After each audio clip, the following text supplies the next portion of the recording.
A very good afternoon to you. I'm Lisa Broom with the CBC News Break, and we're coming to you live from BMX here at the Lloyd Erskine Sandiford Center. The exhibit opened today, and as with most of these, Fridays is open up to school children. So I've seen several of them passing through from various schools across the island. I've spoken to some of them. They're thoroughly enjoying it. Some of them have some favorites that they were able to share with me. I also spoke earlier with Antoine Williams, who is the marketing coordinator for the event. He told me that there are about 100 exhibitions out, and it's on par with the numbers that they had last year. And he said that the highlight this year will be the new product showcase that will be receiving special attention. Now, with the detection of the new mosquito-borne illness so close to the Caribbean, Barbados isn't taking any chances. Still reeling from the effects of chikungunya, the local Ministry of Health is on alert.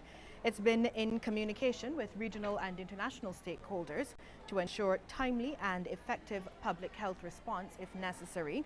The Zika virus, also known as ZIKV, is named after the Zika forest in Uganda and was first detected in humans in 1968. It is transmitted by the bite of an infected Aedes aegypti mosquito, which is the same mosquito that transmit chikungunya and dengue fever.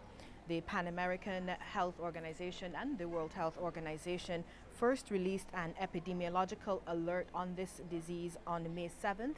They said public health authorities in Brazil were investigating a possible transmission of the virus in that country. Symptoms of the disease may appear within 3 to 12 days after being bitten and may include fever, headache, non-contagious red eye, muscle pain, and joint pain or rash. There could also be eye pain or diarrhea. The symptoms may last 4 days to a week. There is no vaccine specific for the treatment of Zika, and aspirin should be avoided. The public is being asked to continue to be vigilant against the Aedes aegypti mosquito by destroying all possible breeding sites on their premises. Issues of concern to General Workers Division of the National Union of Public Workers will be discussed when members attend a biennial meeting tomorrow. That meeting gets going around 10 at NUPW headquarters at Dalkeith Road, St. Michael. Senior Industrial Relations Officer Wayne Waldron told CBC what's down for discussion. Issues relating to pay, update on current industrial relations issues, terms and conditions of service, and elections of a new committee of management. All support and ancillary government workers, including artisans, maids, janitors, home helpers, cleaners, general workers, groundsmen, operators, drivers, messengers, supervisors, weekly and bi-monthly paid government workers are requested to attend this very important meeting. The amount of money farmers spend on growing sugarcane is much more than they earn from it. Chairman of the Barbados Cane Industries Corporation, Atlee Brathwaite, says this is the challenge facing sugarcane farmers. If you get out of sugarcane production, you will also affect adversely non-sugar crops, because our agronomy is such that if you stop producing sugarcane, the deterioration of our topsoil it deteriorates quite rapidly. You see, all agricultural growth takes care on the top horizon and on the tilth, and if that is not properly nourished, then you don't get optimal production. Mr. Brathwaite says despite this challenge, farmers want to stay in production, but support services must be set up to encourage them. I say that you get out of sugarcane, which assists in producing what the organic matter for the topsoil. You'll find that the yields of other crops will reduce substantially.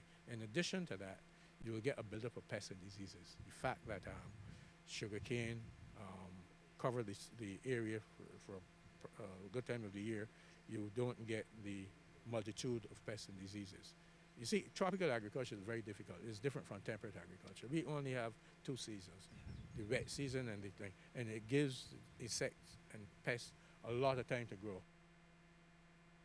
The Secretary of the Barbados Muslim Association, Suleiman Babulia, says Barbados over the years have afforded Muslims every right to practice their faith.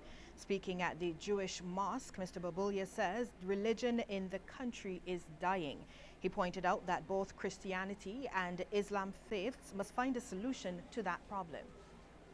Imperative that we find common ground on issues confronting our society and nation as a whole. Our respective faiths share much in common in its moral and social teachings sadly eroding in our society today. Similarly, Bishop of Barbados, Reverend Dr. John Holder, says the country is faced with challenges and he too believes both faiths must combine. I think that Islam and Christianity, they each stand on some very solid ground on which we can build the kind of fellowship and relationship that can make this country of ours better. We'll have more news for you in just a moment. Stay with us.